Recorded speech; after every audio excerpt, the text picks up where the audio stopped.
All right, I'm back. I know it's kind of late. It's Thursday. I haven't had a lot of time to really kind of break down cards. It's kind of probably going to be a theme for me from now on. But I'm a really busy dude. Uh, however, something's better than nothing. So, I have a guest here with me. His name is B. It's my homeboy. What up? What up?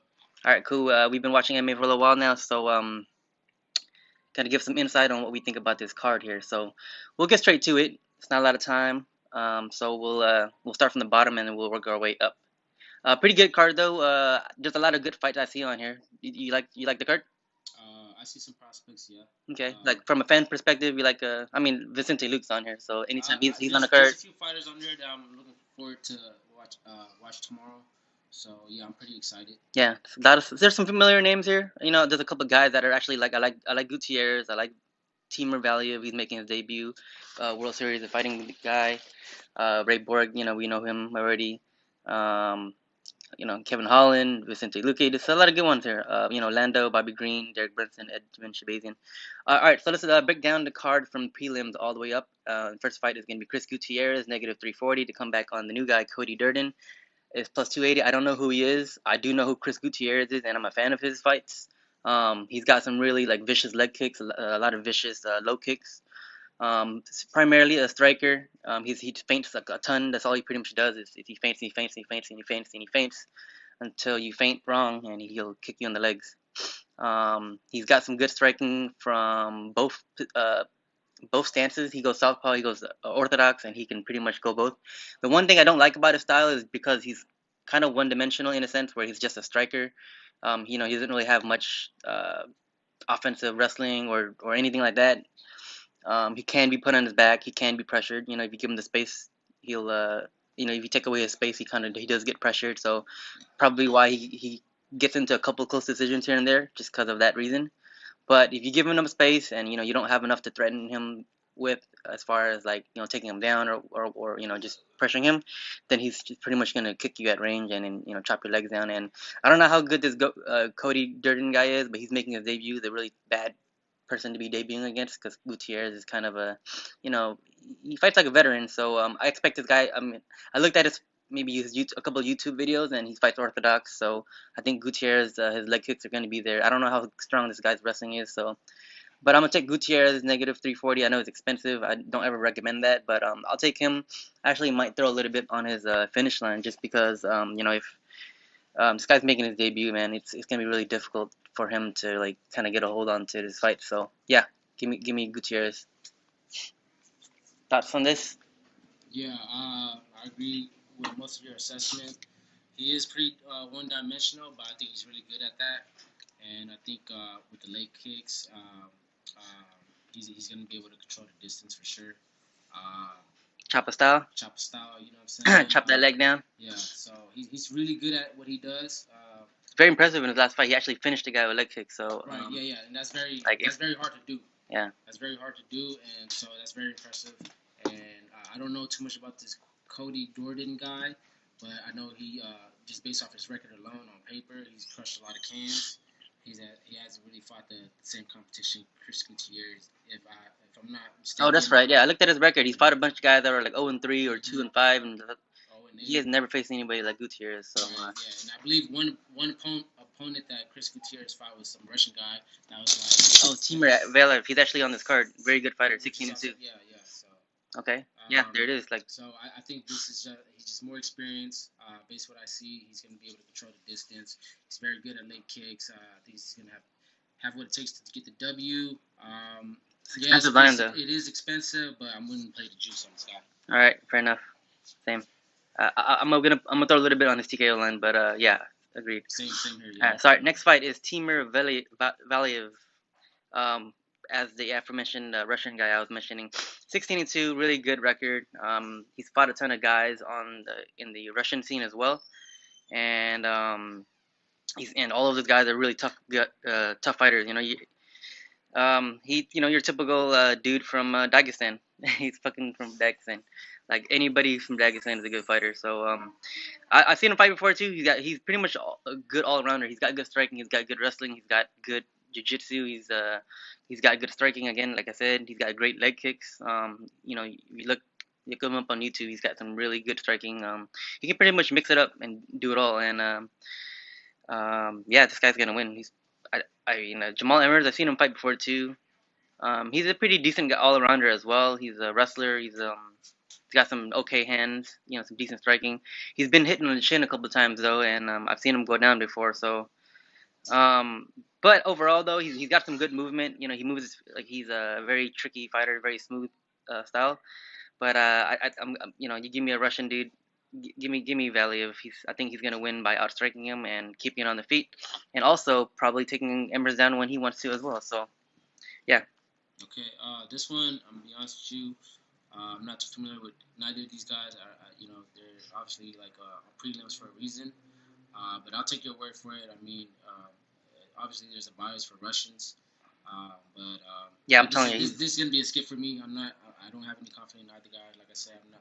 just due to the fact that you haven't researched it, pretty Yeah, much. exactly. So Yeah, this is gonna definitely a skip for me. It wasn't something that I interested in, to be honest. And I feel like I'm definitely gonna tune in the fight and see what they can show. And I think moving forward, I'll be able to have a better prediction. As of right now, You still got time. Saturday's the fight. You got a whole day to look this I up. do, but just like yourself, I'm a little busy myself. You know what I mean? So, Okay, fair.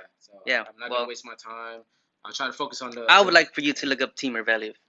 Just look him up, give him a little highlight, get an idea of what he does. Okay, fair enough. I would recommend the fact that he's Russian, I think Dagestan. He's from Dagestan. Dagestan, so yeah, I heard about them cats from Dagestan. Yeah. They get down, so yeah.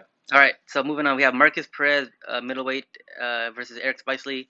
Both of them are kind of goofy dudes. I mean, more Marcus Perez is goofy than anything. Really weird style fighter. Like I say, middleweight and up is always like a second tier bet for me. And these guys pretty much embody that. Eric Spicely is not very good, but he's yeah, he's just not that good, and he's not very athletic. I think he's very unathletic. Based on the last fight I've seen. Yeah. And these are low level middleweights. I'm not even gonna go too deep into it. But if I were to pick, I guess I would take Marcus Perez, just because he's younger, I suppose, and he's a little more athletic. So yeah, I'll take him. Okay. Again, this is gonna be a skip for me. Yep. I feel like these guys aren't at a level where you can truly predict like the outcome. They're just very unathletic. Lower level dudes. It's hard to place a bet on low level guys. So it's gonna be a skip for me as well.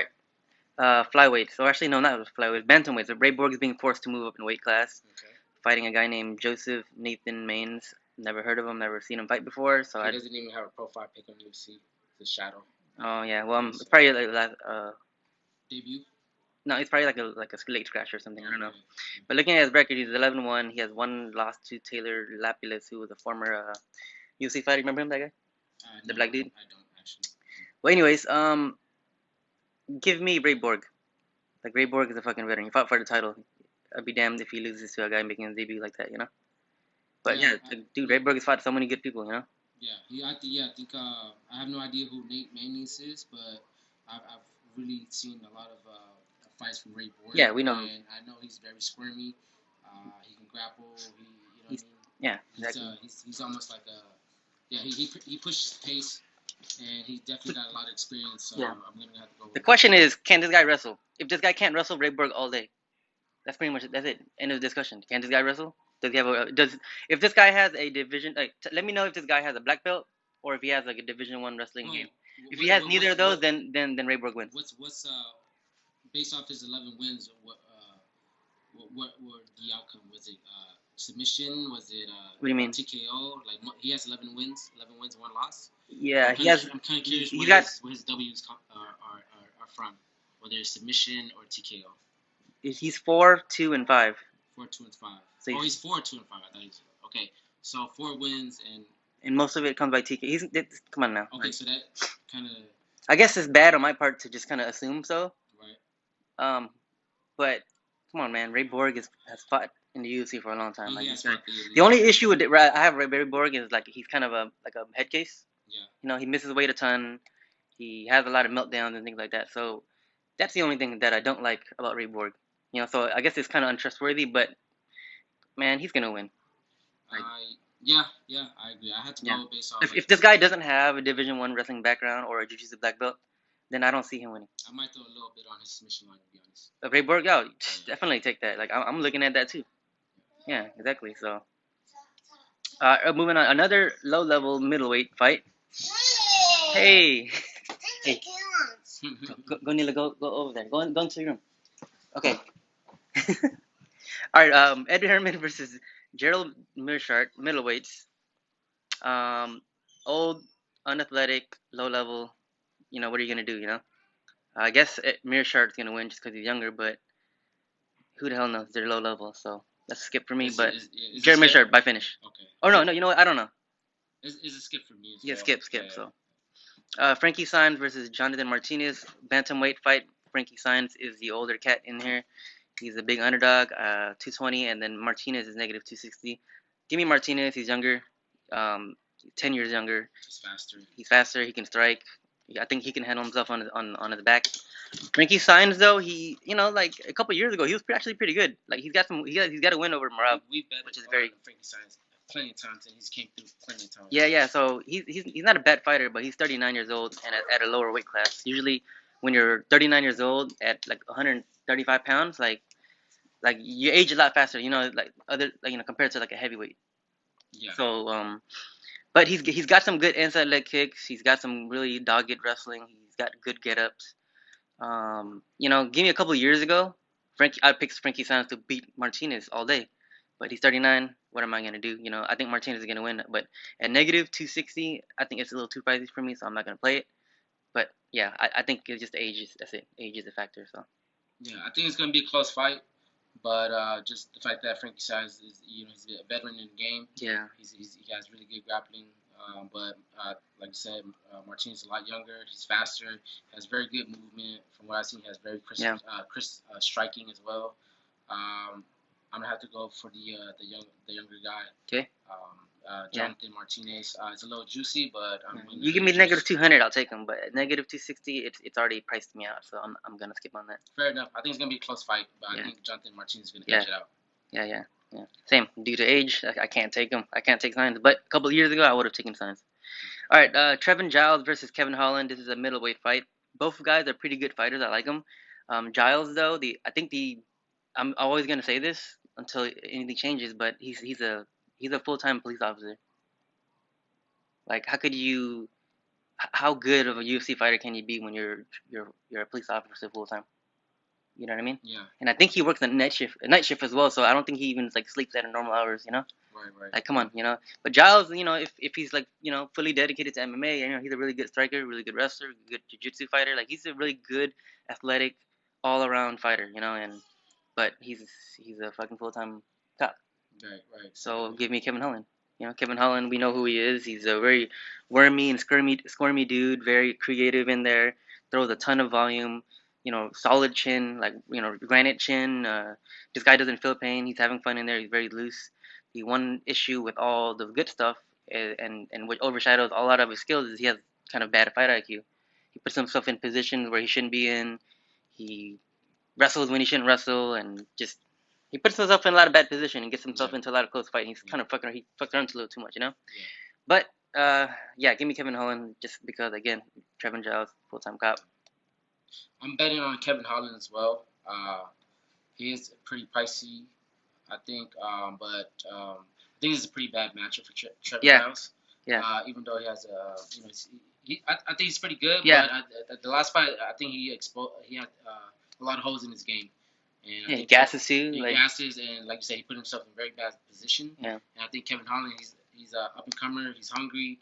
He has very pretty good crispy striking, and I think he's gonna be able to take it. Yeah, same. I think Kevin Holland is just gonna chip him down and probably get like a third round finish, or just like look really good in that third round. Yeah. I just know that if the fight goes into 3 rounds, like I know Kevin Holland's gonna win that third round. Yeah. So give me Kevin Holland, and but again, I like Trevin Giles. He's a really good fighter. He's just not. He's not fully dedicated to the fight games, and he's a cop. So it is what it is. All right, really solid fight. Hold on, no, it's Orlando Venata versus Bobby Green. Good fight. It's a rematch. The first fight was really good as well. Lando Veneta, we already know his problems. He gasses out in all of his fights. I don't know if he's fixed that issue yet. Um, but if Lando Veneta doesn't gas, he's a really really good fighter. But he just tends to gas. Yeah. And the fact that he fights with his hands down and he relies so much on movement and relying on his ability to be fast and speedy. But if he gasses out, like then people start timing you and getting your timing down. That's been the issue with Lando Veneta, is because like guys start getting his timing down because he starts to slow down and his reflexes slow down because of that reasoning, right? But if you give Lando Veneta unlimited gas tank, like this guy's a champion level fighter, you know. Yeah. But unfortunately, that's his only issue. So the first time they fought, I thought Lando Veneta pretty much got the best of the entire fight exchange until he started gassing out. And then Bobby Green actually took over the third round. I think he won a 10-8 round. No, he won a 10-9 round. What ended up happening was Lando Veneta hit him with a knee, a downed opponent knee, and then they took a point away from him in that first round. Okay. So if you really think about it, like Lando Veneta should have won that fight. Was it a draw that last fight? It was a draw. Okay. The first time they fought, it was a draw. Uh, But Lando won 2 out of 3 rounds. Yeah. It was a very close fight for me. Honestly, this is a pick 'em fight. I like both. I'm a fan of both guys. Lando Veneta, obviously, like I think he started. His damage meter. His damage meter, obviously, like his first fight was Tony Ferguson. Yeah. And he'd been put against like stiff competition early on. But I think he's a good fighter. I think he should be able to edge this one. But it's gonna be a close fight. You don't know how the judge is gonna see this. Obviously, there's a liability in his gas tank. Yeah. I think Bobby Green's a little bit more passive in his gas tank. A little bit more, I want to say, conservative. So he might be able to edge the third round decision. I believe this is going to go third round decision. For me, it's up in the air, 50-50. It's negative 290, so that's a no play. Yeah. So it's obviously I would go for the underdog. Actually, I would go Okay. for Bobby Green. I'm not mad at that. No, I'm not mad at that. 50-50. I'm not mad at that at all. I'm not mad at that at all. I know that Bobby Green has a really good jab, and he was jabbing up Lando Veneta the first fight a ton, and that's what fucked up his nose or something. But Lando, he fights again, like I said, with his hands down, so his face is right there for the taking. Like even Tony Ferguson jabbed the shit out of him too, And it's because, but then like he's really good at coming over the top too. When you try to jab him, he'll slip and hit you with a right hand. He's really good at counters. He's really really good fighter. But like I say, that style requires. I mean, like for him to be like athletic and doing all that stuff, like it requires a lot of energy. And then when people get your timing down, then that's all bad with your fighting with your hands down. Yeah. But like I said, like if Lando Veneta didn't have issues like that, he would be a champion level fighter. What was his odds again, Lando Veneta? It's negative 150. So I'm gonna go with Lando here. I think he's the better fighter here. Overall, I think he's better at everything, to be honest. But just that one glaring hole. Yeah. So yeah, I'm gonna go with Lando. I'm gonna play him too. All right. So this is the people's main event. Well, the people's main event is always Vicente Luque. Randy Brown's a good fighter too, and I think they're gonna be a really good fight. This deserves to be co-main event at least. I'm a huge fan of Vicente Luque. Yeah, who isn't? Fan. If you don't like Vicente Luque, then why? Why wouldn't you like him? He's a fighter's fighter. Fighters like him. He's a fighter's fighter. So Luque is like the Just Bleed disciple. He's on the top of the list of the Just Bleed God's disciples. Yeah, he's my most confident bet at the card. Based off the fights that I've seen, he comes to fight. He's gonna bring it every time, and he's not too expensive. I believe he's negative 180, negative 190. He's 210 at the moment. I think that's a steal against Randy Brown. Randy Brown is good, but he's improving. He's definitely an improving fighter. Yeah. But I think that he definitely made some mistakes in his few fights. He's growing. And he's not ready for Vicente Luque. I think they this is a bad matchup for him. I think it's gonna be a finish by I think Vicente Luque is gonna I love Vicente Luque. Yeah, I think he's gonna get the TKO. I love this guy, man. I love his fights. I'm gonna go with Vicente Luque as well. However, I will say this: like Randy Brown, he's improving. I think he's improving from fight to fight. He looked really good in his last 2 fights, like really really good. Like I'm impressed with Randy Brown. Like he looks like a serious fighter. He's a good fighter. I agree. Yeah, and he's 6'3". He's super duper tall. He uses his length pretty well. Like He's got 4 inches of fight, and how much reach here? Hold on, because Luke is gonna have to fight. Like he's gonna have to get it on the inside. He's not gonna win a fight on the outside. I don't think. Well, I Yeah. mean, on the outside, he's got his leg kicks. I know this. Yeah. Actually, you know what? The reach is only 3 inches, 2.5 inches. It's the height. You know what? Give me Vicente Luque. I thought Randy Brown's reach was gonna be a whole lot more, but it's only like two and a half. So, yeah, give me Vicente Luque. He's gonna beat him in the pocket. You know, at range, he's gonna try a leg kick. But again, Randy Brown, he's improving, man. I'm telling you, like he's a lot better than a lot of people could think. He's But definitely improving, but I think Vicente Luke is on a different level. yes, I consider this a heavyweight fight. I think Vicente Luke, it might take one or two that drop him down, and it's yeah, gonna be game over. yeah. That's Cool, what cool. I Yeah, yeah. put my money No, on no. that. I love this Vicente Luque. Trust me. I'm on it. I'm on it as well. He's gonna be. He's on my list of plays as well. All right, co-main event. I almost want to skip it. It's the Joanne Calderwood versus Jennifer Maya. Who gives a fuck? It's a skip for me. No, he gives a fuck. I really don't give a fuck. Okay, over. No, I don't whatever. even trust that. Yeah, you know what? That's a smoke-based fight for me. It's a wild Yeah. card. I don't know why people. I'm not even gonna get into this Yeah. WMMA discussion. But anyways, main event: Derek Brunson versus Edmund Shahbazyan. Shahbazyan, prospect, really really young dude. He's got a lot of power. He's an all arounder. He can wrestle. He can grapple. He could jiu-jitsu. He's one of those young cats. How old is he? He's 20 something. I think he's barely old enough to drink. But he's been training since he was a kid. He's trained in all the arts. Um the biggest issue is that he's Ronda Rousey's what is it? What's the dude's name again? Training partner. What's the coach? What's his name again? Oh, I know who you're talking about, but I don't remember his name. I forget his The name. goofball. The goofball, yeah. Yeah. Whatever. The goofy. That's dude. his That's coach. his coach, yeah. Oh man, I would see now. I was initially I was gonna bet him, but the fact that you bring that up, His I'm a name little sounded scared like of him. No, that guy's definitely a goofball. Yeah. So it's like, man, that's his trainer. Man, that's hard. Yeah. Yeah. But I mean, Derek Brunson, man, he leaves his head up. He leaves his chin up. And this guy is supposedly a boxer and a wrestler. So if he's able to prevent the takedowns and be able to compete wrestling. Edmund Tarvadian, whatever. Yeah. Yeah. And if it becomes a striking match, Edmund's gonna take the W. Yeah. More More Derek likely. Brunson just has too much defensive hold. Yeah. Like, More. you know. He always fights with his chin up. Yeah. Like, I mean, when he strikes- that's very amateur. Like. Yeah. Like So I can't it's believe like- he hasn't like fixed that issue yet. Like Right. at the high level, like he still fights with his chin up. So, but Derek Brunson is a glass cannon. Like he can dish it, but he just can't take it Right. on the chin. But he can dish it though. Like he's got power. He's very athletic. He's he's fast. Like he's a good fighter. But defensively, he's not very good defensive. His Yeah. defense is It's his shooting offense. takedown. It's his offense. Yeah. Yeah, he's gonna bum rush you in order to get the takedown, or he's gonna bum rush you and try to knock you out. This I think pretty much all he's got. Yeah. Honestly, I had to go with Edmund. It's expensive though. It's expensive, but Derek Brunson, man, at this level, I mean, you can't make that's very amateur like. Yeah. And I don't know how he got this far with that style, but like I said, like I think you're fighting elite fighters, elite level. You're not gonna be able to get away with that. So I'm gonna go with Edmund. Edmund looked good in his last fight too. He knocked out Brad Tavares. Brad Tavares is It's a a hard tough guy to guy to knock out. Super Yeah. durable. Yeah. So Super give me durable. Edmund Shahbazyan, first round knockout. Maybe even second round. I don't know. But yeah, that's pretty much it.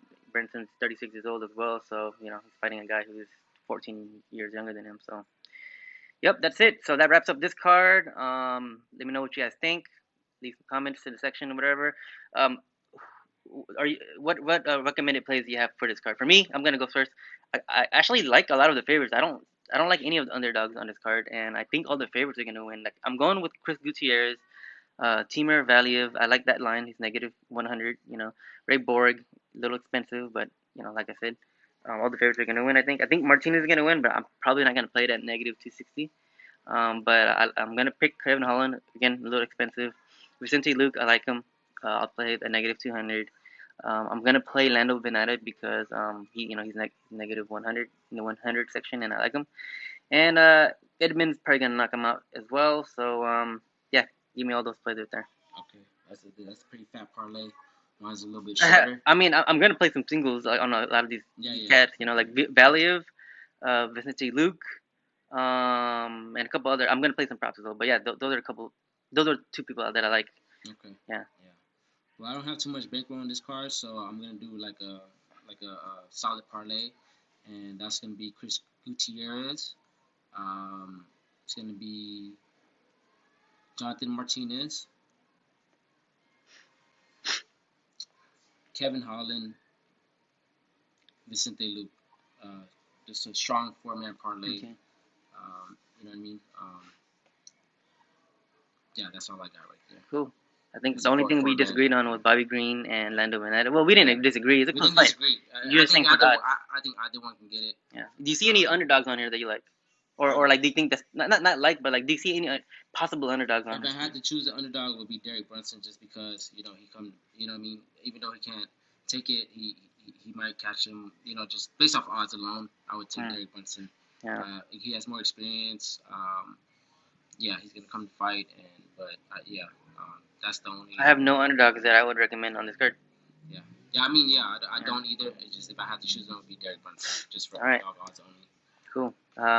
Do you rate this card like decently as a bet from a betting perspective? Is a decent card. Yeah, I mean, there's a few on there that I feel pretty confident about.